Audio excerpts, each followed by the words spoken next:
അവിടെ ഭയങ്കര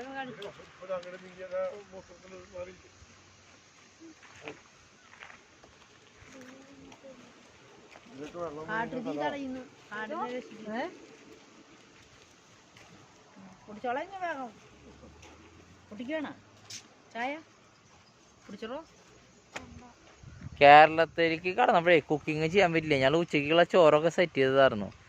അപ്പോഴേക്കും അവിടെ വയ്ക്കാൻ പാടില്ല, പിന്നെ കാട്ടുതീ തടയുക എന്നുള്ള ബോർഡൊക്കെ. അപ്പോൾ അങ്ങനെ ഞങ്ങളുടെ ഉച്ചയ്ക്കലത്തെ ഭക്ഷണം പണിപ്പാളി.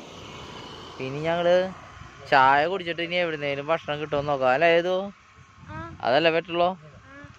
ആ ഇനി വാഴച്ചാലിൽ പോയിട്ട് വനശ്രീക്കാരുടെ ഭക്ഷണം കിട്ടുമെന്ന് നോക്കാം. കാട്ടുവിഭവങ്ങൾ അല്ല മൂസേ, കാട്ടുവിഭവങ്ങൾ കഴിക്കാം അല്ലേ?